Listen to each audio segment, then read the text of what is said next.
libro del Apocalipsis. Hoy empezamos.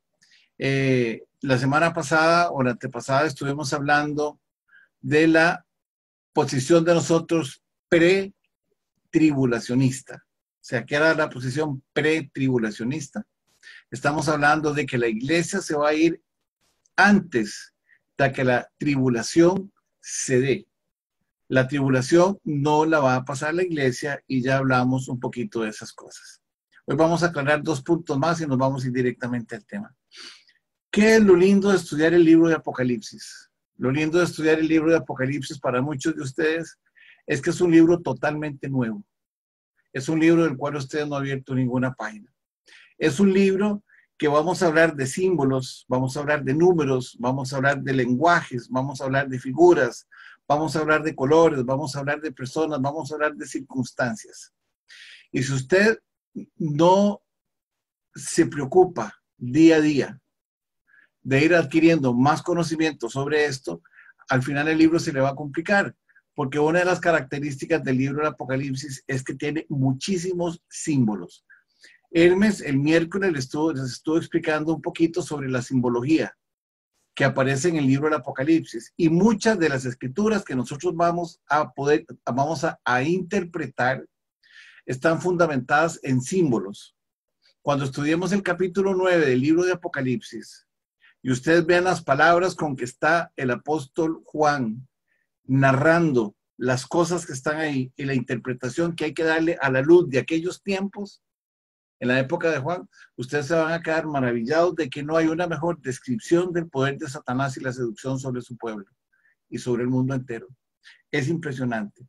Vamos a descubrir que el primer príncipe de este mundo se llamó Adán y que a través de la seducción, Satanás le quita esa autoridad porque Dios le dijo que sojuzgara la tierra y que la llenara. Adán la pierde y la toma Satanás.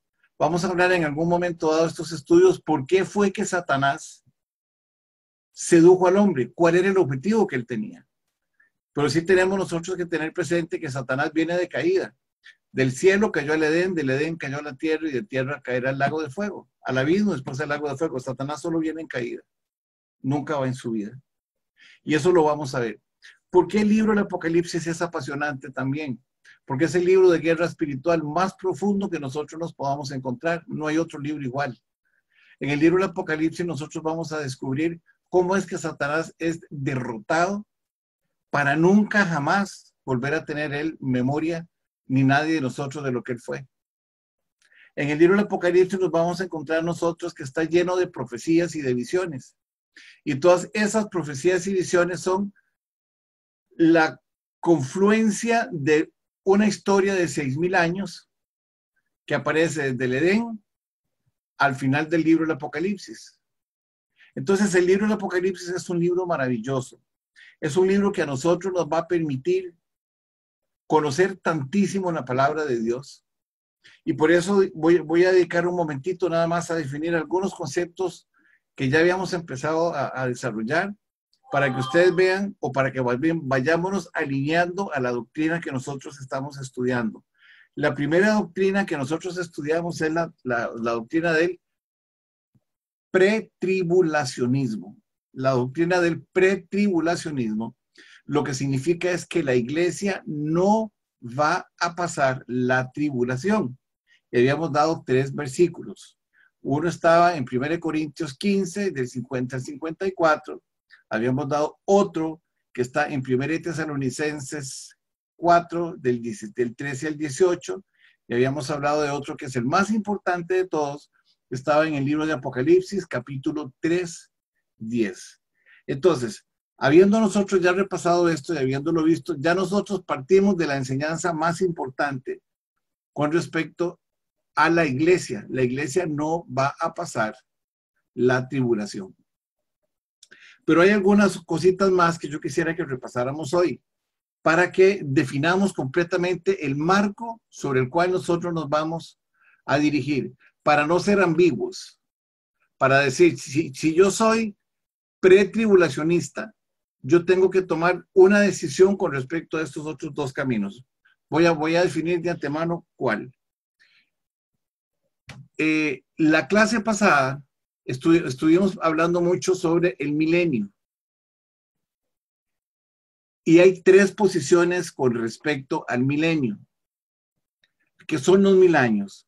Los 1000 años pueden entenderse, si soy yo amilenialista, significa que el milenio no existe, que Jesucristo no va a gobernar durante esos 1000 años, ni que tampoco va a preparar a su iglesia y a los redimidos durante la tribulación y la gran tribulación de cómo vivir en el cielo. Ese es un estudio que estamos preparando nosotros para darlo. Entonces, las personas que son amilenialistas no creen en el milenio. Ahorita lo vamos a comparar con otra cosa. Las personas que son post-tribulacionistas, es que dicen que después de que pase el milenio, Jesucristo va a gobernar, lo cual no tiene ningún sentido, porque en el milenio es donde Jesucristo viene con su iglesia y él lo que va a hacer es gobernar con los redimidos que se salvaron en la tribulación y en la gran tribulación y con la iglesia. Entonces, nosotros no podemos ser ni amileniaristas ni postmileniaristas. ¿Qué somos nosotros? Nosotros somos premileniaristas. ¿Qué significa premileniaristas? Que durante el periodo del milenio, antes de que acabe, Jesucristo va a gobernar el mundo. ¿Con quién? Lo va a gobernar con la iglesia y con los que pasaron la gran tribulación. Acuérdense que los que entren al milenio son solamente los redimidos. Ya lo habíamos dicho, esa pregunta la hizo Hermes. Solamente los redimidos. Entonces ya tenemos dos cosas importantes. Una, somos pretribulacionistas, o sea que la iglesia no va a pasar el milenio, que la iglesia va a ser raptada, perdón, pretribulacionistas que no va a pasar la tribulación. La iglesia va a ser raptada, va a ser llevada al cielo. Cuando esté en el cielo se van a dar las coronas o el tribunal de Cristo. Jesucristo vendrá con su iglesia otra vez a la tierra. Se va a juntar con los redimidos durante la tribulación. Y ese es uno de los capítulos más lindos que ustedes van a aprender, que es cómo Dios amó al pueblo de Israel. Lo vamos a ver en el libro del Apocalipsis. Y finalmente vamos a gobernar con él. Esa es la posición premileniarista. Entonces ya tenemos una. Somos pretribulacionistas. 2, somos premileniaristas. Ahora vamos a definir otros conceptos más que tenemos aquí. Con respecto en sí al libro del Apocalipsis, hay 4 posiciones que también que nosotros ya hemos mencionado, pero que hoy les vamos a poner nombres. Una se llama la postura preterista. ¿Qué significa la palabra pretérito? Significa pasado. Significa que el libro del Apocalipsis ya aconteció, que no es un libro ni de presente, ni que tampoco es un libro de futuro. Es un libro preterista. ¿En qué se fundamenta esto? Esto se fundamenta en que cuando el templo de Jerusalén cayó, supuestamente ellos en ese momento se cumplían las profecías de Jesucristo de que todo se acababa, pero hay muchas inconsistencias. Una de las inconsistencias que nosotros tenemos es que si ya la iglesia se acabó, que nosotros tenemos ahí, ¿cómo es que Jesucristo viene con la iglesia? O sea, ahí hay una contradicción. Si el libro del Apocalipsis ya sucedió, cuando el tercer templo fue destruido, cuando el templo de Jerusalén fue destruido, en el año 70 después de Cristo, cuando el emperador Tito lo mandó a destruir, si ya eso se cumplió, ¿cómo es que Jesucristo va a venir con su iglesia? O sea, no tiene sentido. Entonces, la posición de nosotros no es una posición preterista, porque no ha pasado. Simplemente no ha pasado. La segunda posición que hay es una posición histórica. ¿Qué significa que es una posición histórica? Que el libro del Apocalipsis es una referencia histórica a todo lo que está escrito ahí. Y eso tampoco es cierto. Porque los judíos todavía no han sido redimidos. Entonces no puede ser una posición histórica. ¿Ok? Esa es la segunda posición. No somos preteristas. No tenemos una posición histórica porque lo que se narra en el libro del Apocalipsis no es histórico. Tercero, dice que es una posición, una postura espiritualizada y simbólica. ¿Qué quiere decir eso? Que el libro del Apocalipsis es simplemente para interpretarse espiritualmente, pero que no sirve para ninguna otra cosa más. Y tampoco el libro del Apocalipsis se trata de eso, porque el libro del Apocalipsis es un libro de futuro. Y entonces viene la tercera posición, que es la postura futurista. La futurista es lo que va a suceder. ¿Y qué defiende la postura futurista? Que todas las visiones y todas las revelaciones que tuvo el apóstol Juan en la isla de Patmos se van a cumplir. Eso es lo que significa. Entonces, es una posición de las cosas que van a suceder. Eso significa Apocalipsis, porque la palabra Apocalipsis, que ahorita la vamos a estudiar, lo que define es exactamente lo que va a suceder. Yo le pongo una expresión. La Biblia dice que el libro del Apocalipsis se llama la historia del futuro. Lo hablamos en la clase anterior. ¿Por qué la historia del futuro? Porque para Dios ya sucedió. Al apóstol Juan le están revelando algo que ya sucedió. Entonces nosotros vamos a resumir las tres cosas que nosotros somos pretribulacionistas. La iglesia no va a pasar la tribulación. Somos premileniaristas. Jesucristo va a reinar en el milenio con su iglesia y con los redimidos. Y tercero, es una posición futurista, que significa que el libro del Apocalipsis se va a cumplir. Por incito, esas notas le van a llegar. ¿Ok? Pero esas son las tres posiciones que nosotros tenemos. Esto es importante que se los mencione, porque cuando usted vaya a hablar del Apocalipsis le van a preguntar, hermana Beatriz, ¿usted qué es? ¿Premileniarista, postmileniarista o amileniarista? Entonces usted va a decir, yo simplemente creo que Jesucristo va a gobernar en el milenio. Entonces soy premileniarista. ¿De acuerdo? Entonces, es que para mí la Biblia es un libro histórico. No, la Biblia no es un libro histórico. La Biblia es un libro que describe el futuro de un pueblo de Israel que no ha sido redimido en su totalidad el día de hoy y de la iglesia de Cristo. Entonces, yo soy futurista y después soy pretribulacionista. ¿Por qué pretribulacionista? Porque la iglesia no lo pasa. Entonces, usted ya tiene una definición. Claro que podríamos durar meses y meses y meses estudiando profundamente cada una de estas cosas, pero no se trata de eso. Se trata de que usted tenga un concepto claro de qué está estudiando. Entonces, vamos a ver, resumamos otra vez las tres palabras que tenemos. El libro del Apocalipsis es un libro que está lleno de símbolos, números, lenguajes literarios, figuras, colores y personajes. Todas esas figuras, colores, nombres y personajes que nosotros tenemos que entenderlas. Por eso la clase que dio Hermes esta semana pasada, es importantísimo que ustedes la tengan claro. Si quieren que la repita, la va a repetir. ¿Por qué la va a repetir? Porque la semana entrante, el otro miércoles, la descripción que él les dio es las cosas que están descritas y narradas a la luz del libro de Apocalipsis. Pero la clase de la semana entrante, que van a ser una o dos clases, parten de la definición de cada una de esas cosas, desde el libro de Génesis hasta el libro del Apocalipsis. Va a abarcar toda la Biblia. Va a abarcar toda la Biblia. Yo no sé, por ejemplo, si ustedes saben, algo que les voy a adelantar, de que Juan, el apóstol Juan, fue tomado y fue llevado al cielo. Y desde el cielo Dios le está narrando a él lo que va a suceder. Había un profeta en el Antiguo Testamento que también le pasó lo mismo. ¿Saben cuál es? Me imagino que no. Fue el profeta Ezequiel. Ezequiel también fue llevado al cielo. Y muchas de las figuras que muchas de las figuras que Juan está viendo en el libro del Apocalipsis, también Ezequiel las vio, porque fue también llevado al cielo. Entonces, se va a hacer muy lindo el estudio bíblico porque usted va a empezar a entender y va a empezar a ver una gran cantidad de cosas que nunca había visto.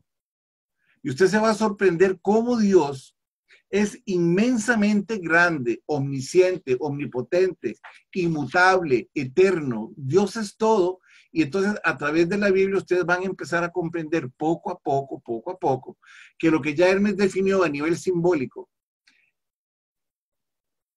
el miércoles, con la clase que les dio a ustedes a lo largo de toda la Biblia, es consistente. Por eso lo vamos a estudiar a lo largo de toda la Biblia y específicamente en el libro del Apocalipsis. ¿Por qué empezamos en el libro del Apocalipsis? Porque lo que nosotros queremos es que ustedes primero tengan la visión de Apocalipsis. ¿Por qué? Porque cuando vayamos estudiando el libro de Apocalipsis, acuérdense como estudiamos nosotros Mateo 13, vamos a ir injertando la definición de cada uno de esos símbolos directamente ahí. Por ejemplo, vamos a ver un poquito de eso.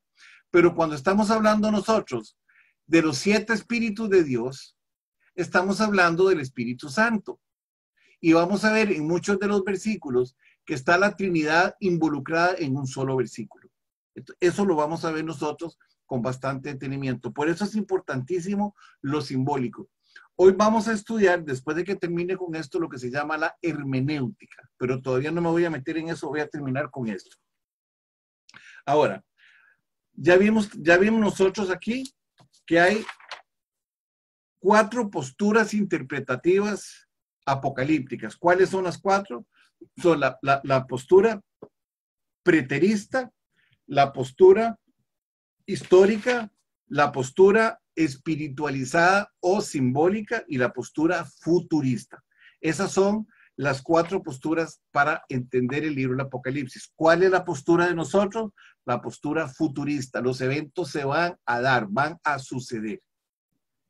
Además de eso, ya vimos el milenio. Para muchos el milenio no se va a dar. Para muchos el milenio va a ser después del juicio del trono blanco y para nosotros va a ser el momento en que Jesucristo venga con su iglesia a gobernar. Porque si no yo tendría que arrancar todo el capítulo 20 del libro de Apocalipsis. Entonces, esas son las posturas. Hablamos de la postura sobre el milenialismo, hablamos sobre la tribulación y hablamos de la postura sobre la interpretación. Ya tenemos, vamos al final. El libro del Apocalipsis tiene 3 características. Después de que nosotros estudiemos este libro,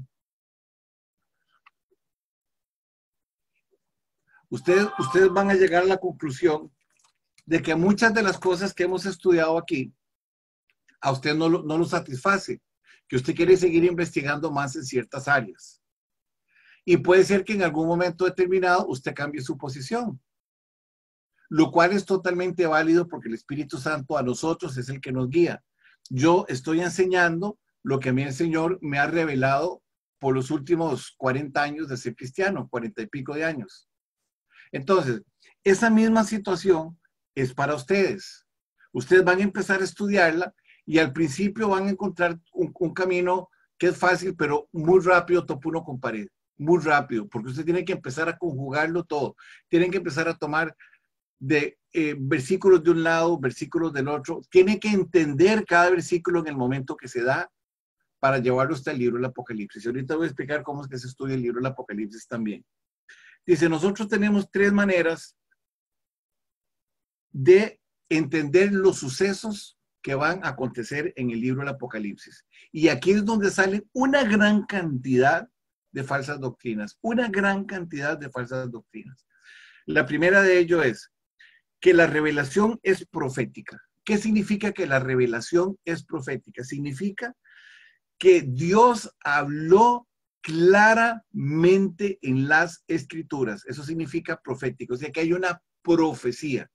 Acuérdense que nosotros hablamos de que Jesucristo en Apocalipsis 19:10, Jesucristo es el espíritu de la profecía. Jesucristo es el espíritu de la profecía. Entonces es un libro de revelación profética. ¿Qué es para nosotros estudiando este libro una revelación profética? Que la iglesia no va a pasar la tribulación. Eso para nosotros está meridianamente claro. ¿Qué es una revelación profética? Que nosotros somos premileniaristas. La iglesia va a pasar con Cristo el milenio. ¿Qué es también esto? Que nosotros somos una iglesia futurista. Eso es una revelación profética, porque los hechos que vienen se van a cumplir. Porque yo no podría hablar de una revelación profética si yo estoy creyendo que ya se cumplieron las cosas. O sea, no podría ser. O sea, hay una contradicción. Entonces, lo primero que tienen los hechos apocalípticos es que son proféticos. Son proféticos. Se van a cumplir. Segunda condición es que hay una interpretación profética. ¿Qué es una interpretación profética? De lo mismo que hemos hablado, les voy a decir. Interpretación profética significa que hay todo un análisis teológico y que hay distintas corrientes. Por ejemplo, estábamos hablando ahorita del milenialismo y dijimos que habían los amileniaristas, premileniaristas y postmileniaristas. Significa que hay una interpretación de una profecía. Y dentro de esa interpretación de la profecía, nosotros tenemos, o que son amileniaristas, que no creen en el milenio, premileniaristas, que Jesucristo va a gobernar durante el milenio, o postmileniaristas, que Jesucristo va a venir después de que haya pasado el milenio. Esas son las tres posiciones que hay, no hay más. Entonces, la segunda es que es una interpretación profética. La primera es que es una revelación profética. Una revelación significa que hay suficiente evidencia para poder tomarla como cierta. Eso es revelación. El Padre revela a Jesucristo. Apocalipsis 1:1. ¿Qué significa? Que Dios está dando suficiente revelación de quién es Jesús. Una interpretación profética significa que la iglesia, de acuerdo a lo que yo he estudiado y aprendido, va a pasar el milenio, no va a pasar el milenio o el milenio no existe. Son tres posiciones. Y viene la otra que es la especulación profética. ¿Qué es una especulación profética? Que no tiene ningún sustento en la Biblia. Por ejemplo, la Biblia dice en muchos versículos que nadie sabe el día que vendrá Jesús. Nadie lo sabe. Ni siquiera los ángeles del cielo. Y Jesucristo no lo sabía porque Jesucristo era mitad hombre y era mitad Dios. Era perfectamente hombre y era perfectamente Dios. Entonces, cualquier persona que diga, porque muchas sectas lo han hecho, que Jesucristo vendría en 1907, que Jesucristo vendría en otras épocas, eso se llama una especulación profética. Están especulando proféticamente hablando.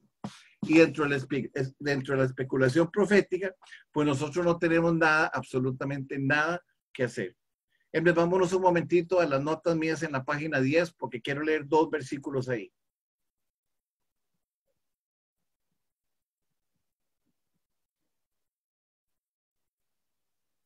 Bajemos un poquito.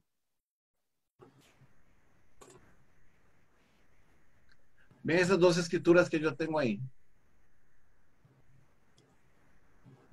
Para que no haya una especulación profética, para que no la haya, estos son 2 versículos que son esenciales. Voy a leer nada más el 20 y el 21. Yo puse el 19 por el entorno, pero el 20 y el 21 dice, entendiendo primero que ninguna profecía de la escritura es de interpretación privada.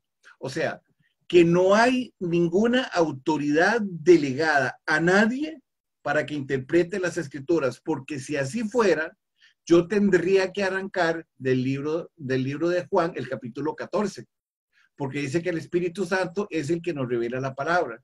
Y si el Espíritu Santo no está, que es el sustituto de Jesucristo en la tierra o el vicario de Jesucristo en la tierra, ¿de acuerdo? Y si alguien me la interpreta, pues entonces ya no es una interpretación del Espíritu, sino que es una interpretación de una persona. Y hablaba yo un día de estos con ustedes y les decía que una persona que está privada de libertad es una persona que no puede salir del centro de encarcelamiento en el que se encuentra. Tiene que satisfacer todas sus necesidades dentro de esa institución. Y eso es lo que casualmente quiere decir esto. Que la Biblia se interpreta ella sola a sí misma. Vea lo que dice el 21. Porque nunca la profecía fue traída por voluntad humana. Y esto es importante también hablarlo. Mucha gente les va a decir a ustedes que es que la Biblia fue escrita por hombres. Sí, efectivamente fue escrita por hombres, pero había lo que dice aquí, sino que los santos hombres de Dios, habiendo sido inspirados por el Espíritu Santo. Quiere decir que el Espíritu Santo les está inspirando a estos hombres lo que ellos quieran decir. Vamos a ver. Los documentos que existen en la Biblia son más de 14,000 documentos. Esos 14,000 documentos son concretos, precisos y concisos. Esos documentos existen. Y todo mundo los cuestiona. Y hay 14,000 documentos que están integrados a lo largo de toda la Biblia. Sin embargo, por ejemplo, hay gente que sostiene doctrinas, y vamos a hablar del comunismo con el libro del Capital que escribió Carlos Marx con Engels y Hegel, y es un solo escritor y nadie lo discute, lo dan por cierto. Pero al cristianismo sí lo discuten porque esa es parte de la doctrina que Satanás le ha enseñado al mundo a discutir. Y una falsa doctrina es una tradición, no hay tradiciones. Porque la tradición, de acuerdo a como dicen Mateo 7:9 y 7:13, invalida los mandamientos y además invalida la palabra de Dios. Y Colosenses 2:8 dice lo siguiente, que cuando una interpretación es dada por los hombres, se constituye en una filosofía, y una filosofía no es una interpretación de la palabra de Dios. Más adelante vamos a entender un poco más lo que es inspirado, porque todo el libro del libro de Apocalipsis es dado para que nosotros escudriñemos las escrituras. Ahora, Isaías, en el capítulo 28:10, dice lo siguiente, porque mandamiento tras mandamiento, mandato tras mandato, renglón tras renglón, línea sobre línea, un poquito allí y un poquito allá. ¿Qué significa eso? Que usted tiene que ir leyendo la escritura, mandamiento tras mandamiento, mandato tras mandato, renglón tras renglón, línea sobre línea, un poquito aquí y un poquito allá. Cuando usted le da vuelta a todo eso y usted le escudriñó, usted puede decir que el Espíritu Santo le está revelando lo que usted dice. A mí, por ejemplo, en Costa Rica tenemos una expresión que decimos que yo no como cuento. Cuando a mí una persona me da una interpretación bíblica que yo no entiendo, ¿de acuerdo? Yo pregunto, ¿a dónde está eso? Dígame a dónde está para entenderlo yo. Por ejemplo, cuando a mí me hablan de, no sé, de que Jesucristo vino en 1907, por decir alguna cosa. Y yo le digo, ¿a dónde dice la Biblia? Si usted me lleva a mí dónde dice la Biblia y me lo demuestra, entonces yo le voy a creer. Pero no me lo dicen. ¿Por qué? Porque no está escrito.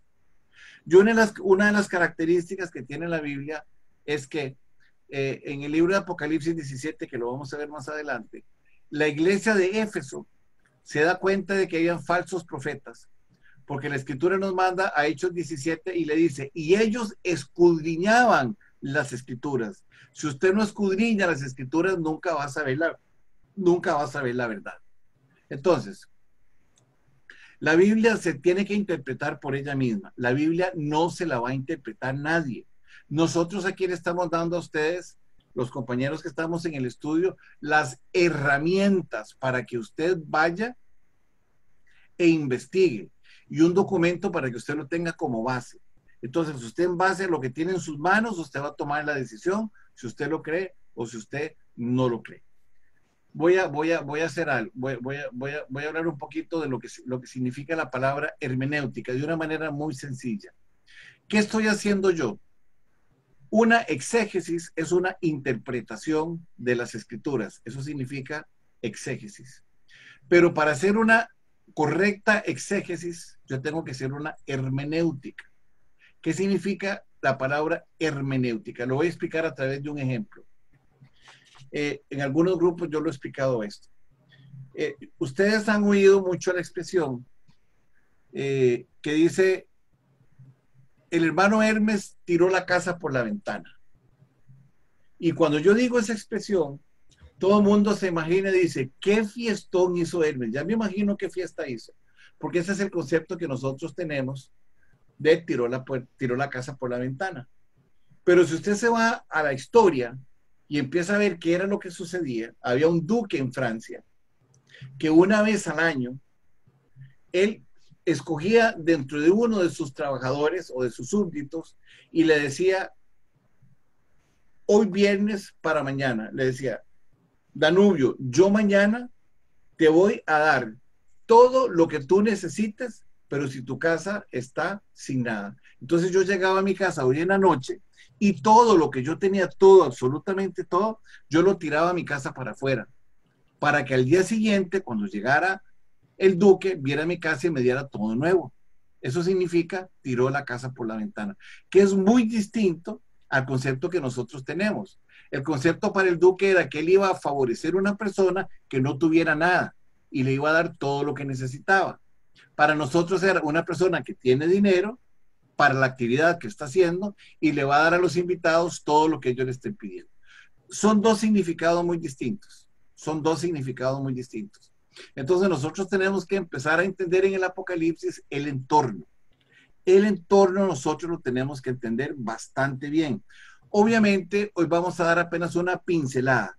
Vamos a hacer un dibujito pequeño para que ustedes vayan teniendo una idea, porque el desarrollo de la iglesia se va a dar en 2000 años.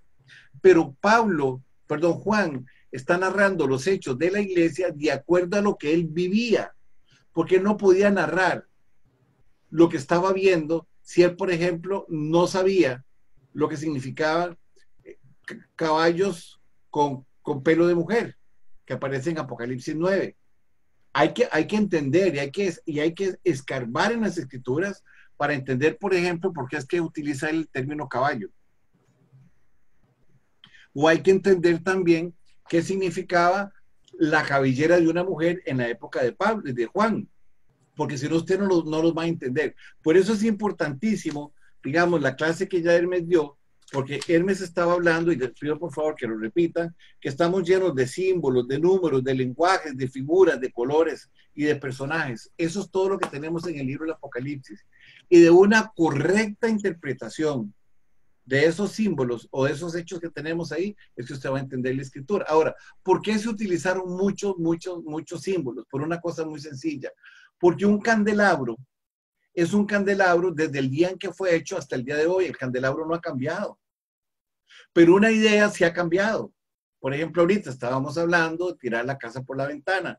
Ha cambiado. Si yo trato de explicarle a una persona hoy, con lo que yo conozco de hoy, de ese significado, cuando la persona se vaya a estudiar, se vaya a investigar en la historia de Francia, nunca va a encontrar ese concepto, porque lo que le estamos dando es una información equivocada. Muy bien. Primera cosa que les quiero decir, la ciudad de Roma, o donde habitaba en ese momento Pablo, y lo que tenía el Imperio Romano, eran ciudades muy cosmopolitas. Habían habitantes de todos los lugares.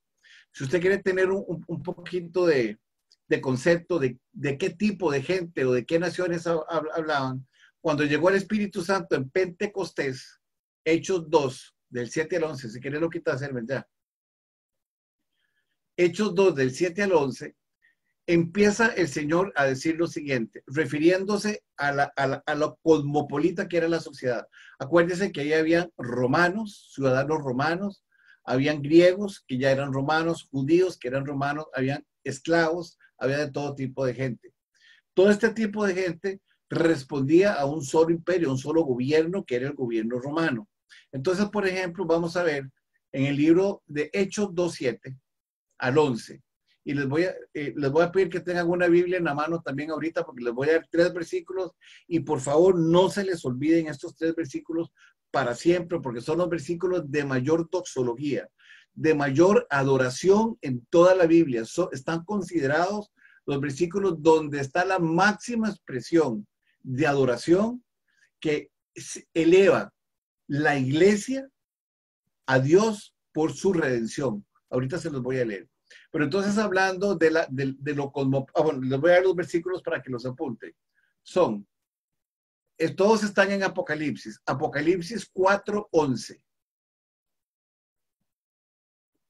Apocalipsis 5:13. Y Apocalipsis 7:12.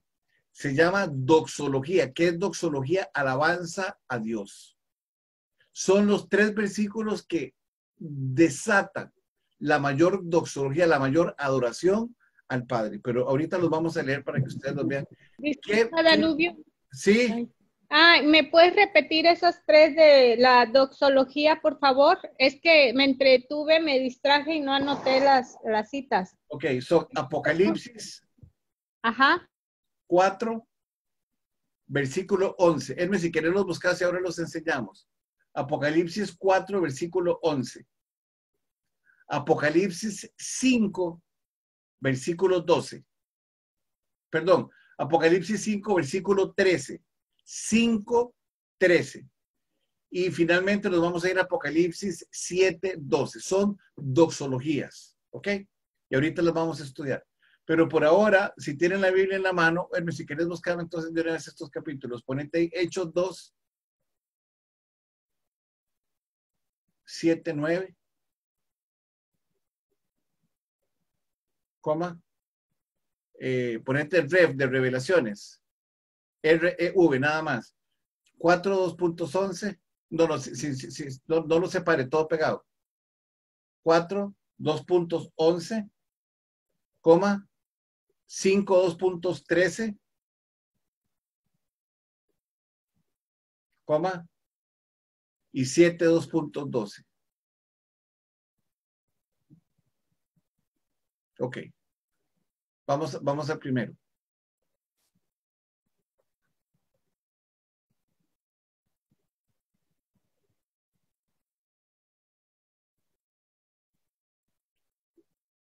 Vamos a ver cuántas personas o qué tipo de gente habitaba en ese momento en, ¿cómo se llama?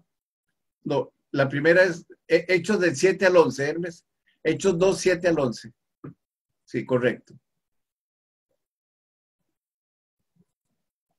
Para que ustedes vean algunos de los habitantes, dice, estaban maravillados, atónitos y maravillados diciendo, mirad, aquí aparece el primero, ¿no son galileos todos estos? ¿Qué habían en esa región? Galileos.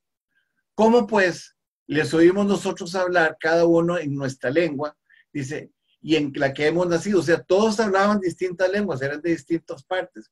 Pero cuando el Espíritu Santo desciende, todos hablan una misma lengua. Y vean los que estaban ahí, dice, estaban los partos, los medos, los elamitas, los que habitaban en Mesopotamia, en Judea, en Capadocia, en el Ponte, en Asia, en Frigia, en Panfilia, en Egipto, en las regiones de África, más allá de Cirene, los romanos residentes y los judíos. ¿Cuántas habían ahí? Habían 13. En ese momento en que desciende el Espíritu Santo sobre la iglesia, había personas de 13 lugares. Quiere decir que el imperio romano era muy cosmopolita, o sea, había gente de todos los lugares.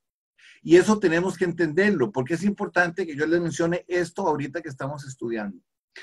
Jesucristo vino en el momento ideal, históricamente hablando, para que su evangelio fuera predicado en todas las naciones. Vamos a ver primero, de 3 pueblos que nosotros tenemos. Vamos a hablar de los romanos, vamos a hablar de los griegos y vamos a hablar de los judíos. ¿Qué fue lo importante en cada uno de ellos? Los judíos se reunían en algo que se llamaban las diásporas. Las diásporas eran los grupos pequeños, los grupos de estudio. Nosotros seríamos una diáspora. Entonces, cuando la iglesia es perseguida por los césares, los grupos se reunían en sus casas y esos grupos se llamaban diásporas. Entonces, la iglesia toma la de Jesucristo, el concepto de una diáspora. Por eso en Hechos 2:47, o sea, en el libro de los Hechos, cuando la iglesia empieza, ellos se reunían en sus casas. ¿Por qué? Ahora les voy a explicar más adelante. Porque la sinagoga era donde se reunían los judíos y los echaban a ellos. Ahora, otra cosa que quiero aclarar. Una persona que vive en la ciudad de Guadalajara, o una persona que vive en la ciudad de Monterrey, es una persona que es, ¿cómo se dice una persona que es de la ciudad de Monterrey? Regio montano. O sea que si yo digo que una persona es regio montano, no puedo estar diciendo yo que es de Nuevo Laredo, porque es de Monterrey. Entonces, una persona, un judío, es una persona que vive en Judea. No vamos a entender por los hebreos, porque los hebreos en general eran los fariseos, los saduceos, los herodianos, los celotes. Todos ellos eran los hebreos, todos eran los hebreos. Pero para efecto del libro del Apocalipsis estamos hablando de los que vivían en Judea. Ahora, los primeros cristianos fueron judíos. ¿Qué significa eso? Eran los que vivían en Judea, donde Jesucristo empezó a predicar la palabra. ¿Y a dónde se reunían los judíos? Se reunían en sus casas. Jesucristo entraba a las sinagogas, ya lo vimos nosotros. ¿Y qué se encontraba Jesucristo en las sinagogas? Se encontraban muchos farsantes. Entonces ellos, para poder depurar la palabra de Dios, en Hechos 2 dice que ellos seguían las enseñanzas de los apóstoles, que oraban juntos, que compartían todas sus cosas, y entonces con el favor de Dios, Dios iba agregando cada cosa, iba agregando aquellos que iban a ser salvos. Entonces lo primero que estamos viendo aquí es que los judíos aportan, o los hebreos aportan lo que se llaman las diásporas. Son los grupos pequeños en casa, para ponerlos en el lenguaje de hoy en día. Muy bien, número 2. ¿Qué aportan los griegos? Los griegos aportaron el lenguaje en que se escribió el Nuevo Testamento. Ese lenguaje se llama griego koiné. Griego koiné, con K. Koiné, con K. Ese era el lenguaje, el idioma vulgar que se hablaba en Roma, porque la mayoría hablaba solamente latín, que era el idioma de los romanos, pero también la mayoría del pueblo hablaba el griego y Jesucristo hablaba en arameo. Entonces, todo el Nuevo Testamento es escrito en griego. ¿Qué aportaron los griegos? Pues el idioma. Nosotros, para entender la Biblia, tenemos que estudiar griego. Y ustedes han oído las palabrillas que se dicen del Shekinah, por ejemplo, del Kairos. O sea, todo este tipo de palabras vienen del griego. Martureo, o sea, hay muchas palabras, no voy a ponerme aquí a decir palabras, pero son palabras que nosotros tenemos que vienen derivadas del griego. Entonces, para que usted tenga una correcta interpretación de la Biblia, tiene que remontarse a la época de Jesús, aprender un poquito de griego, por lo menos las palabras esenciales. Entonces, ¿qué aportan los judíos? Aportan el concepto de diáspora. ¿Qué aportan los griegos? El griego koiné. Hablemos de los romanos. ¿Qué aportaron los romanos? ¿Ustedes han escuchado un dicho que dice que todos los caminos conducen a Roma? Efectivamente, el Imperio Romano se encargó de conectar todas las ciudades que ellos conquistaban con Roma. Entonces, era muy fácil para los apóstoles y para las personas que estaban tomando en aquella época el Evangelio, predicarlo, porque ya los romanos tenían construidos los caminos. Entonces, son tres cosas para ponerles un poquito de referencia de qué aportó cada uno de los pueblos. Y Jesucristo nace en esa época. Y Jesucristo se aprovecha de esa condición, porque el tiempo de él fue perfecto. ¿De acuerdo? Bajo el Imperio Romano. Muy bien. Con esto entendido, porque ahorita voy a seguir hablando de eso, vamos a ver ahora de las doxologías. Bajemos, Hermes. La primera que vamos a ver es una doxología triple. Vamos a leer la que dice ahí. Vean que todas van dirigidas a Dios. Le dice, Señor, yo les voy a decir dónde empieza la doxología. Señor, tú eres digno de recibir, aquí está la primera, la gloria, 1, la honra, 2, y el poder, 3. Solamente Él es digno de recibir la gloria, la honra y el poder. Esto se conoce como una doxología triple, que va a ir creciendo. Vamos a pasar ahora a una doxología cuádruple y después vamos a pasar a una doxología séptuple. Pero la primera es esa. Digno, Señor, digno eres de recibir tres cosas, dice. La gloria y la honra y el poder. Vea que tienen una palabra y no las están separando, van juntas. Él es la gloria, la honra y el poder, van juntas. La palabra y es muy importante entenderla, no las está separando. Dios es las tres cosas juntas. Dios es gloria, honra y poder, juntos, sin separarse. Eso se llama una doxología triple. Y cuando usted ore, ojalá que las tenga en su casa, en un papelito, los que tienen cuarto de guerra o war room, y cada vez que usted está orando, usted le va a decir, Señor, tú eres digno de recibir la gloria y la honra y el poder, porque tú creaste todas las cosas y por tu voluntad existen y fueron creadas. ¿Por qué? Porque todo fue creado, porque eres la gloria, la honra y el poder. ¿Ok? Esa es una doxología triple. Vamos a una doxología cuádruple. Otra vez dice, ahora se está refiriendo, perdón, me subí un poquito. esta termina aquí, digamos, la doxología triple termina, dice, y por tu voluntad todas las cosas fueron creadas. Entonces ahora vamos a hablar de la creación, ¿ok? Empieza a hablar de la creación. Dice, ¿qué significa la creación? Bajemos ahora a la que sigue. Dice, y todo lo creado, lo que está en el cielo y sobre la tierra y debajo de la tierra y en el mar y todas las cosas que hay en ello, oí decir, y aquí viene la cuádruple, al que está sentado en el trono, al Cordero dice, ¿qué le corresponde al Cordero por la creación? Ve lo que dice, la alabanza, la honra, la gloria y el poder, cuando eternamente por los siglos. Entonces está aclarando, arriba nos está hablando él a nosotros, cuando empezamos a leerla, y termina hablando, él dice, el único digno es Dios. ¿Por qué? Por la creación. Ahora empieza hablando aquí de la creación. Dice, y todo lo que él creó, que está en el cielo y sobre la tierra y debajo de la tierra y en el mar y todas las cosas que en ellos hay, oí decir. O sea, toda la creación gime a una al Padre. Dice, al que está sentado en el trono, que es Dios, y al Cordero sea, y le va a dar 4 calificativos para definir la creación a través de él. Dice, a él sea la alabanza, a él sea la honra, la gloria y el poder por los siglos de los siglos. Entonces está hablando, dice, que la creación se da por la alabanza, por la honra, por la gloria y por el poder que él tiene. ¿Cuándo? Por los siglos de los siglos. Ahora vamos a definir en la doxología que viene, que es séptuple, que son por los siglos de los siglos. Bajemos, Ernest. Dice aquí, dice, diciendo amén, dice, la bendición, 1, la gloria, 2, la sabiduría, 3, la acción de gracias, 4, la honra, poder y fortaleza, ya tenemos 7, sean de nuestro Dios por los siglos de los siglos.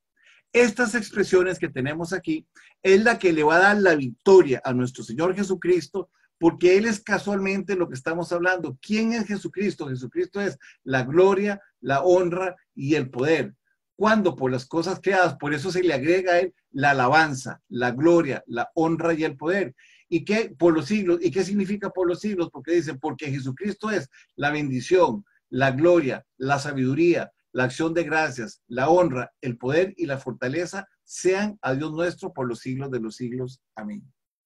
Este es un libro pleno de guerra espiritual. Ya ven, si quieren los quitamos. Este es un libro pleno, totalmente pleno de guerra espiritual. Yo les voy a dar a ustedes el consejo de que por favor lo agarren y lo escriban y ojalá que se lo aprendan de memoria. Cuando usted esté orando, es terriblemente poderoso hacer estas expresiones doxológicas de alabanzas. Son impresionantemente poderosas. Cuando estaban orando los ángeles en el cielo decían, porque tú eres el que era, el que eres, el que eres, el que es y el que ha de venir por los siglos de los siglos. Amén. Todas estas expresiones del libro de Apocalipsis desatan una unción y una bendición tan grande que no se les olvide lo que les estoy explicando hoy. Cuando usted esté orando, apunte esto que les digo yo, apúntelo, péguelo en su pared y díganle al Señor y repítalo y repítalo y repítalo y repítalo y que eso se haga una realidad en su vida. Apréndaselo de memoria, porque el libro de Apocalipsis es un libro de futuro. Todo lo que usted pida en el nombre, como están pidiendo aquí en la iglesia, porque en el capítulo 4, el primer versículo que nosotros vimos, en el versículo 4:11 es la iglesia que está hablando, es la iglesia la que está adorando a Dios. En el capítulo 5 es cuando Jesucristo abre los libros sellados y la iglesia y los ángeles le dan gracias a Dios. Y en el capítulo 7 es cuando la iglesia, la iglesia es redimida, los que no eran creyentes son redimidos. Entonces son 3 momentos diferentes, 3 tiempos distintos que nosotros debemos de tener siempre y presentes en la guerra espiritual y en la oración. ¿De acuerdo? Muy bien. Espero que no sea esto mucho, pero sí me interesa que ustedes lo tengan bien claro, porque yo les voy a dar muchas herramientas de oración a través de todo este estudio de la Biblia. En este estudio de la Biblia, ustedes se van a dar cuenta dónde Satanás es derrotado. Nos buscame Apocalipsis 11:15 para enseñarles otra escritura.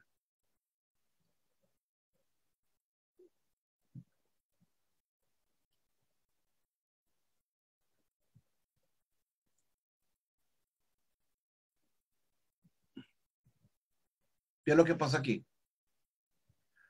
Dice así, la séptima trompeta, dice así. Y el séptimo ángel tocó la trompeta y hubo grandes voces en el cielo que decían, ¿a dónde están las voces? Están en el cielo. Están alabando a Dios con estas oraciones que están aquí, con esas que les acabo de dar. Están en el cielo ellos alabando al Señor y están repitiendo. Dice, la bendición y la gloria y la sabiduría y la acción de gracias y la honra y el poder y las fortalezas sean de nuestro Dios por los siglos de los siglos. Amén. ¿Por qué están cantando esto? Porque vean lo que dice aquí. Los reinos del mundo han venido a ser de nuestro Señor y de su Cristo, y Él reinará por los siglos de los siglos. Amén, nada más falta ponerle ahí.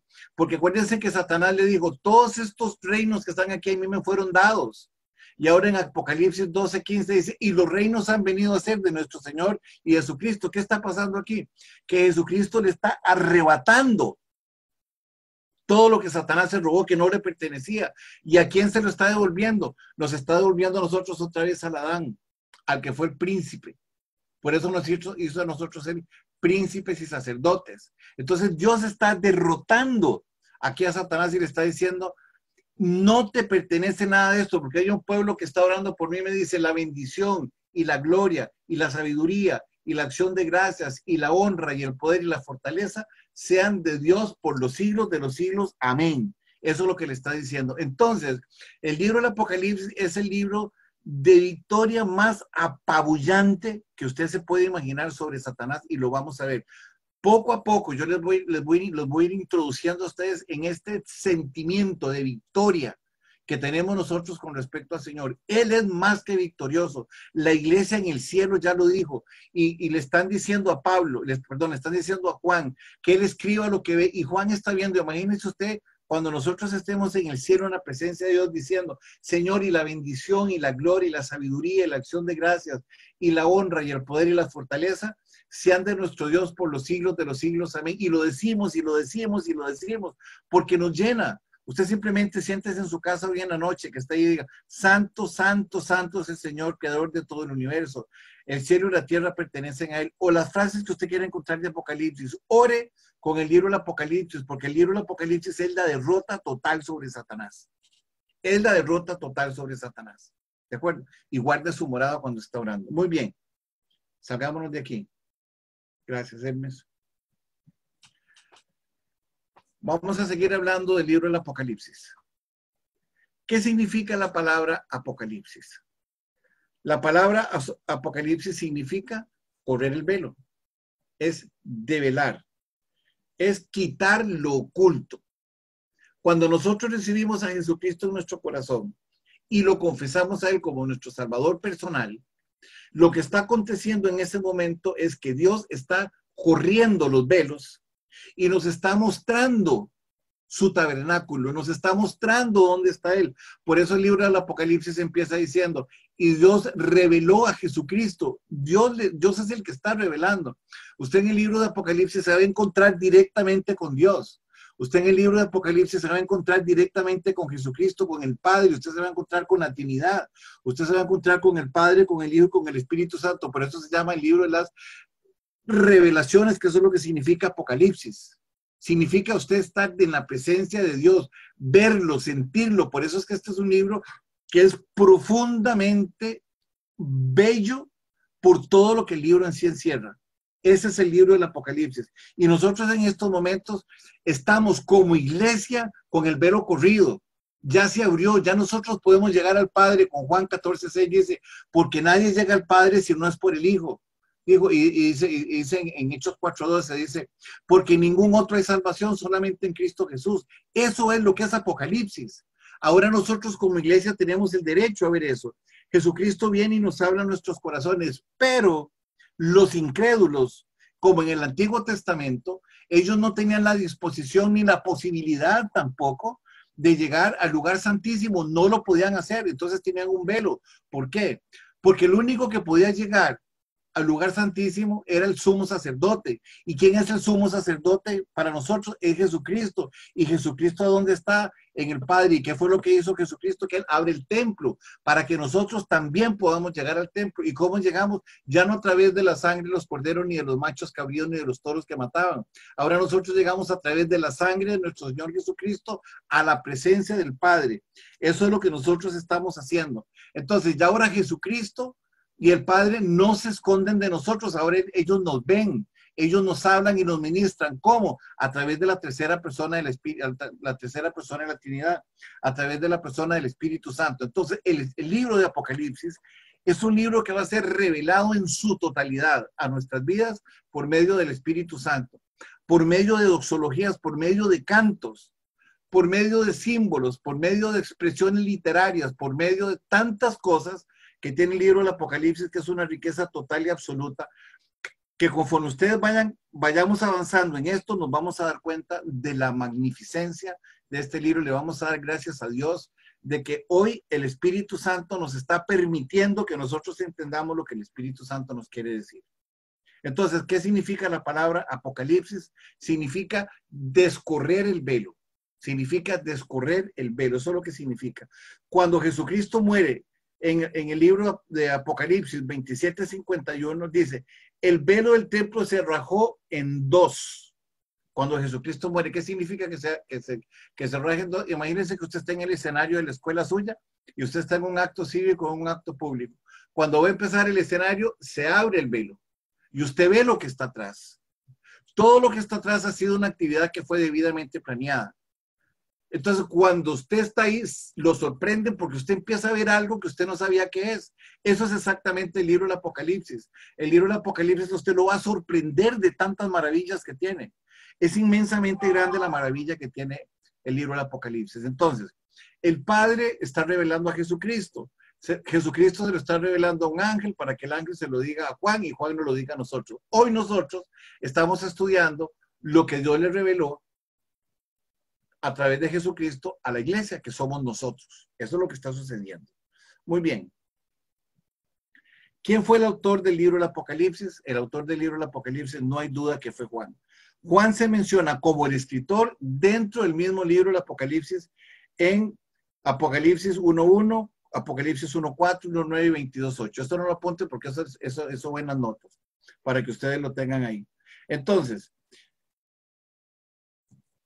el libro revela, o sea, el libro, el teólogo más profundo en términos de la espiritualidad de Cristo es Juan.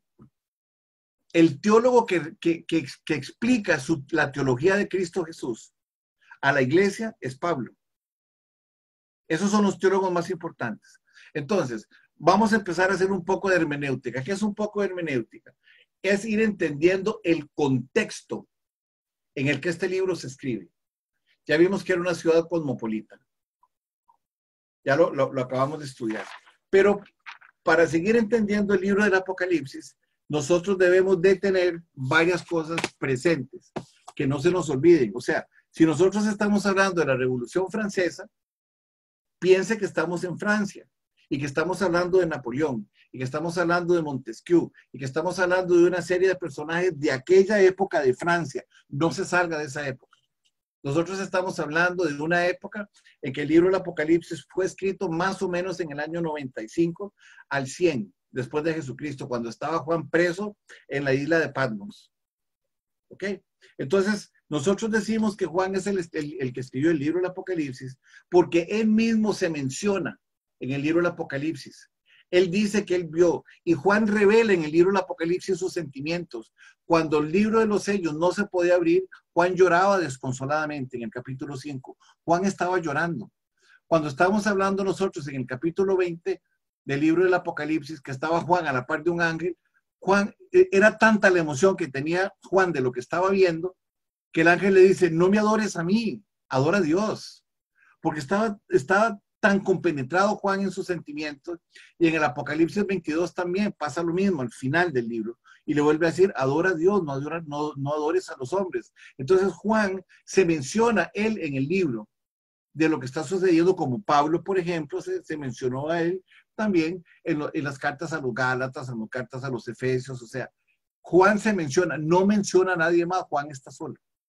Ahora, una diferencia importante entre el libro de Apocalipsis y los restantes libros del Nuevo Testamento, dije del Nuevo Testamento, es que los libros del Nuevo Testamento, empezando en el libro de Mateo y terminando en el libro de Judas, están escritos solamente para la iglesia de Cristo. No están escritos para los gentiles, no está escrito para los judíos, no. Está escrito para la iglesia de Cristo. Eso es importante que lo sepan. Pero el libro de Apocalipsis está escrito para todos. Para todos. Cristianos, judíos, ateos, para todos está escrito el libro del Apocalipsis. ¿Por qué? Porque es algo que va a suceder. Es algo que se va a cumplir literalmente. El Señor dijo, ni un punto, ni una coma, ni una tilde dejarán de cumplirse. Todo el libro del Apocalipsis se va a cumplir. ¿Ok?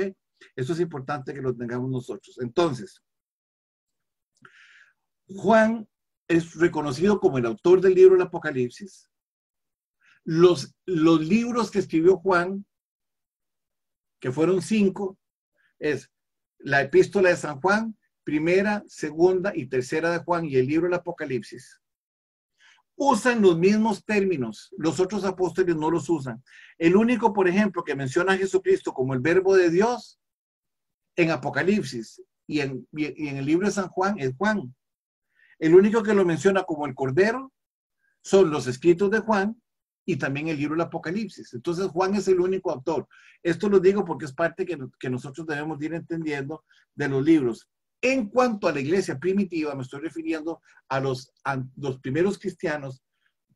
La mayoría de los escritores de aquella época reconocen a Jesucristo, a Juan, como el escritor del libro del Apocalipsis. Por ejemplo, Irineo, Tertuliano, Justino, Mártir, Hermas y Orígenes, todos ellos narran en sus historias quién es el que escribió el libro del Apocalipsis. También nosotros tenemos que el estilo literario que habla Juan, acuérdense que los evangelios, hay 4 evangelios. Cada evangelio tiene un destinatario diferente. El evangelio de el evangelio de Mateo va dirigido a los judíos. El evangelio de Marcos va dirigido a los griegos. El evangelio de Lucas, estoy mal. El evangelio de Mateo va dirigido a los judíos. El evangelio de Marcos va dirigido a los romanos. El evangelio de Lucas va dirigido a los griegos. Y el evangelio de Juan va dirigido a los gentiles. Quiere decir que Juan escribe su libro, y fue uno de los últimos en escribirse, porque a los gentiles, que es a quienes les corresponde ahora tomar la batuta de la iglesia, conjuntamente con los judíos, no les habían escrito ningún evangelio. Entonces les tienen que hablar del Espíritu Santo. Y el Espíritu Santo aparece perfectamente bien narrado en las Escrituras, haciendo referencia de quién es Jesús y qué representa a Jesús para los gentiles. Como, por ejemplo, el libro de los Hebreos les explica a los hebreos quién fue Jesús en el cumplimiento de las profecías. Eso es lo que es el libro de Juan. Entonces Juan, en sus 5 libros que él tiene, él hace una explicación de lo que son los gentiles y después la proyecta mucho tiempo después, porque cuando Juan escribe el Evangelio de San Juan, primera, segunda y tercera Juan, él era joven, pero cuando está escribiendo al final el libro de Apocalipsis ya es un hombre viejo, ya tiene más de 95 años y él está preso. Entonces ahí es donde él empieza, donde nosotros empezamos a hacer una serie de conjeturas con respecto al escritor del libro del Apocalipsis, porque no es cuestión de decirlo, es cuestión de demostrarlo. Y poco a poco nosotros vamos a ir demostrando los hechos. Entonces, no hay duda que el escritor es Juan. ¿En qué fecha se escribe el libro del Apocalipsis? Bueno, se escribe en el año 95 después de Cristo. ¿Por qué Juan es enviado a la isla de Patmos? Porque había un César que se llamaba Domiciano. Y Domiciano gobernó el Imperio Romano desde el año 81 antes de Cristo hasta el año 96 después de Cristo, y fue un tirano. Así como Herodes mandó a quemar a Roma para echarle la culpa a los cristianos, y Tito mandó a destruir el templo de Jerusalén Domiciano mandó a Juan, lo mandó a las cárceles. Entonces es importante tener estos hechos y ahorita sigo hablando del tema. El autor del Apocalipsis es Juan. Juan lo escribe siendo revelado por el Espíritu Santo a él. Y él va a utilizar las figuras literarias y los símbolos que existían en aquella época. Yo, por ejemplo, nosotros decimos que es una expresión que decimos, es que tiene un amor platónico. Yo no conozco un amor platónico porque no conozco ningún amor de Platón. Es una expresión que se tiene. Habría que entender y buscar el origen de por qué es un amor platónico. Nosotros todas las expresiones que tenemos de Pablo, tenemos que remitirnos a la época de Pablo para entenderlas, qué era lo que Pablo quería decir cuando estaba hablando de todo esto. Por ejemplo, cuando nosotros estudiamos los caballos del libro del Apocalipsis, para que usted entienda los caballos del libro del Apocalipsis y los animales que están tratando, tenemos que irnos nosotros al libro de Job. Y usted va a entender qué era un caballo en el libro del Apocalipsis, en tiempo de Job, que Job fue el primer libro que se escribió. Después del Pentateuco fue el primer libro que se escribió y era paralelo con el libro de Éxodo. Por eso es que se dice que la esposa de Jacob era Dina y Dina era la hija de Jacob o de Israel. Pero bueno, esos son otro tipo de estudios. Yo nada más los voy llevando para que ustedes se vayan conduciendo. Entonces, para que usted entienda lo que es un caballo, tenemos que irnos nosotros al libro de Jacob. Perdón, al libro de Job, para que usted lo entienda bien. Muy bien. Entonces, cuando estamos hablando nosotros de Juan, ya tenemos el antecedente histórico. Él fue enviado preso. Ahorita vamos a ver las causas porque fue enviado preso. Porque las causas por las cuales Juan está ahí, esas causas nosotros las vamos a ver también durante toda la persecución de la iglesia. Entonces, si usted entiende lo que había en la época de Juan, usted va a entender cuando estemos hablando de la iglesia de la Odisea, porque le están mandando a la iglesia de la Odisea lo que va a suceder, pero acuérdense que es una posición, nuestra posición es preterista. O sea, es una posición futurista. Le están hablando a la iglesia de la Odisea lo que va a hacer, pero en el tiempo de hoy es una profecía lo que le están lanzando. Y esas profecías se vienen cumpliendo todas. Entonces, Juan es el escritor. Juan se encuentra en la isla de Patmos. En el año 95 empieza el Espíritu Santo a revelársela de él. Él está ahí por orden de Domiciano. Ya habían habido una gran cantidad de situaciones difíciles en la vida de los cristianos que empezaron. Y el contexto geográfico es que la isla de Patmos está en el mar Egeo, está cerquita de Grecia y de Atenas, está cerquita de las dos, cerca de la península del Asia Menor. Y eso, en las notas ustedes van a tener un mapa para que ustedes las tengan ahí. Entonces ustedes las van a ver. Pero vamos a ver ahora, ¿por qué fue que Juan, y yo voy a mencionar las 5 causas más importantes por las cuales fue perseguido el pueblo de Israel. Voy a mencionar las 5 más importantes. Hay más. Y en el desarrollo de los estudios nosotros vamos a ir escribiéndolas y vamos a ir analizándolas. Resulta que Domiciano, primero, antes de entrar a todo eso, ¿por qué no querían a los judíos? Porque Pedro, en el libro de los Hechos, capítulo 5, 29, dice lo siguiente, dice, y Pedro dijo, antes que nosotros obedezcamos las leyes de los hombres, tenemos que obedecer las leyes de Dios. Y los cristianos no se sujetaron a las leyes de los hombres, no las incumplieron tampoco, ¿de acuerdo? Pero ellos, la primera ley que los cristianos tenían era la ley de Dios. Y eso les molestaba terriblemente a todos los del Imperio Romano. Además, esa era una. La otra de las condiciones que había en aquella época era que decían que los cristianos eran antropófagos, o sea, eran caníbales. ¿Por qué? Porque ellos disfrutaban comiendo la sangre y el cuerpo de un hombre que se llamó Jesús.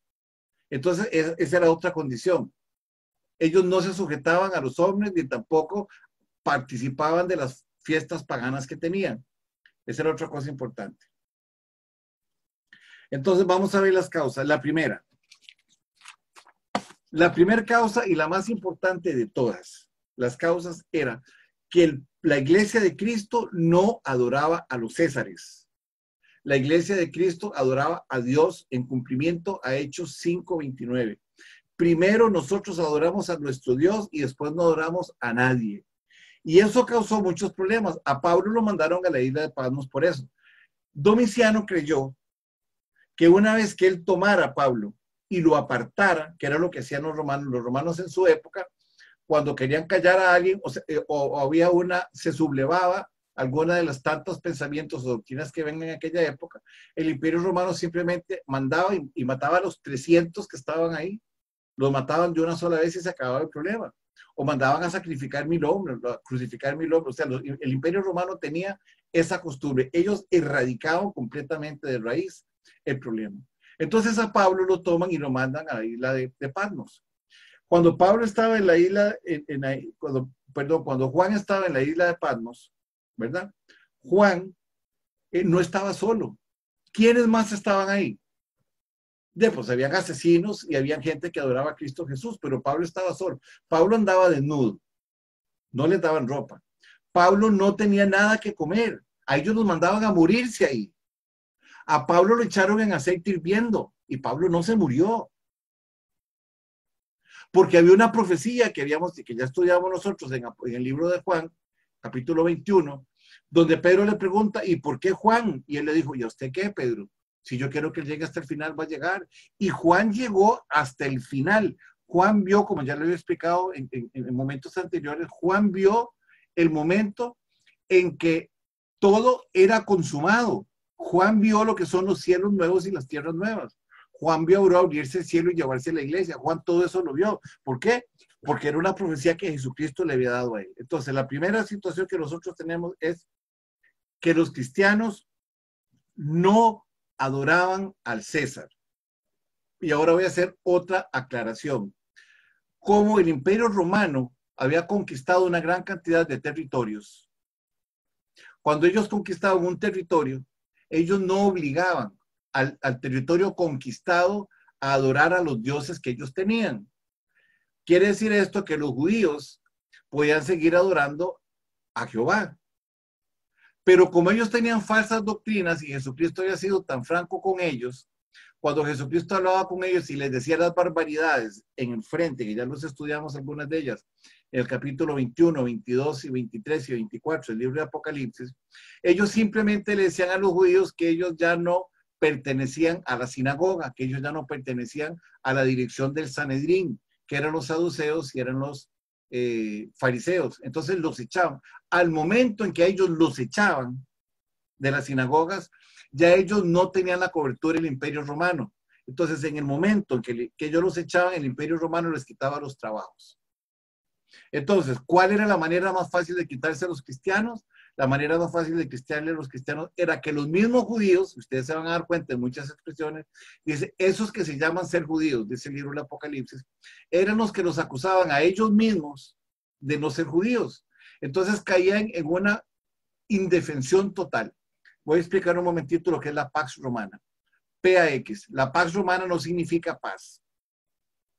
La Pax Romana era la concordia que había logrado el pueblo de Roma con su pueblo, porque antes había una diferencia entre pueblos y entonces era la ley de Talión. Yo me voy a pelear con Pedrito porque Pedrito piensa diferente que yo. Entonces la Pax Romana estableció otro procedimiento, estableció los famosos tribunales, donde había un tribuno. Entonces yo tenía una diferencia con alguna persona y yo me iba al tribunal y yo decía, yo tengo una diferencia con Pedrito. Entonces yo ponía mis argumentos contra Pedro y Pedro ponía sus argumentos contra mí. Entonces había un tribuno. Un tribuno es un juez en el día de hoy. Entonces ese tribuno decía, el que ganó este caso fue Pedro. Y todo el Imperio Romano está a favor de Pedro. ¿Qué significaba eso? Que yo tenía que aclarar, que acatar lo que el Imperio Romano me dijera. Entonces, si el Imperio Romano decía que el culpable era yo tenía que resarcir, pagar o devolver todo aquello que yo me había tomado. Entonces, yo estaba dentro de la Pax Romana. Obviamente, los romanos amaban esta situación porque ya no se tenían que ir a pelear unos a otros. Ya podían ellos vivir pacíficamente dentro de su gobierno. Entonces, las diferencias se arreglaban en un tribuno. Muy bien. Pero cuando este tribuno lograba determinar de que Danubio no era un judío, como los judíos ortodoxos que ellos tenían, entonces a mí me echaban de la sinagoga y eso le daba permiso a cualquier judío que hubiera en aquel momento o cualquier ciudadano romano de quitarme mi casa, de quitarme mi esposa, de quitarme mis hijos y de quitarme mi trabajo. Entonces los judíos, para que no creyeran en Cristo Jesús, ni creyeran en su doctrina, los acusaban a ellos de ser personas que no eran judíos y que no asistían a las sinagogas. Entonces, esa era una de las armas que utilizaban los judíos para quitarse encima a los verdaderos cristianos. Uno, no adoraban a Dios, ni adoraban tampoco al César, porque mientras ellos fueran judíos, muchos de ellos ya eran ciudadanos romanos, pero muchos de ellos no lo eran. Entonces, ellos gozaban del beneplácito del emperador porque simplemente lo adoraban a él, pero los cristianos no lo hacían.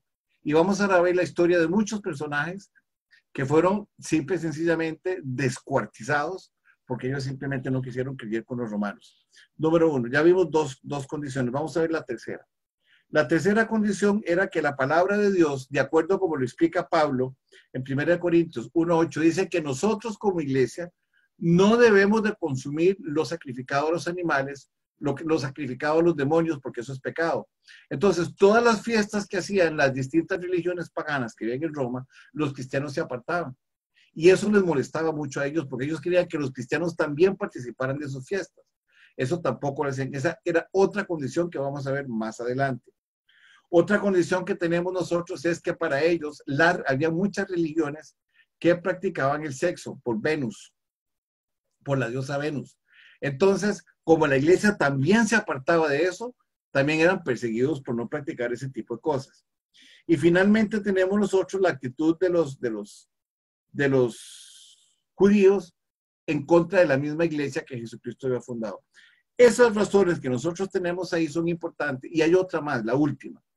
La última era la influencia griega, porque los griegos y los romanos creían que ellos tenían toda la verdad. Los romanos porque eran los que gobernaban y los griegos porque eran los famosos filósofos y los pensadores de la época. Entonces, como ellos no dependían del conocimiento humano, sino de lo que el Espíritu Santo les revelaba, eran perseguidos también. Todo este cúmulo de cosas que les hemos sonado ahora, lo vamos a ir viendo nosotros a través del libro del Apocalipsis y lo vamos a ir estudiando en cada una de las iglesias. Ahora, es importante también que vayamos nosotros discriminando, o sea, separando la información que tenemos, porque la iglesia de Cristo tiene un propósito y es enfrentarse al mundo. Ahora, este ataque que hizo Satanás, porque la iglesia, las 7 iglesias que vamos a ver ahora, cada uno cumple con un modelo diferente. Por ejemplo, la iglesia de Éfeso perdió el primer amor. ¿Qué significa perder el primer amor? Dejar de actuar por obra del Espíritu Santo y actuar por obras de hombre. Y dejarse poner la dirección de hombres y no la dirección del Espíritu Santo. Entonces, ¿qué fue la primera obra que Satanás quiso hacer con la iglesia? La primera obra fue apartar el Espíritu Santo de la iglesia para que el hombre hiciera las obras que él quería. Entonces, Pablo escribió al respecto. Y Pablo dijo que no era así. Pero bueno, eso lo vamos a ver más adelante. También, ante tal persecución que seguían los romanos, que se da, la persecución más violenta, se da en la iglesia de Esmirna. Después la vamos a estudiar. En la iglesia de Esmirna es donde se da la persecución más violenta. Ellos se tuvieron, como les quitaban sus trabajos, les quitaban sus familias, ellos no adoraban al César, los mataban, los tomaban por esclavos. Satanás logró que muchos de ellos renunciaran, transigieran del cristianismo para simple y sencillamente quitarse los problemas. Y esa es una de las advertencias que yo le hago siempre en los estudios bíblicos a la gente. Si usted no está firme en Cristo Jesús, cuando Satanás venga, usted se va a vender por un plato de comida como le pasó a Esaú. Porque lo más importante del hombre no es vivir en la carne, sino que es vivir en el espíritu. Bueno, te hablé mucho. El próximo viernes yo voy a empezar definiendo los personajes del Apocalipsis.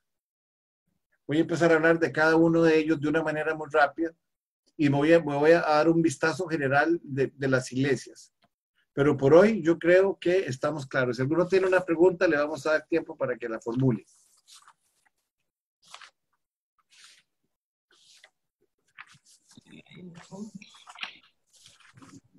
Buenas noches a Danubio y a todos.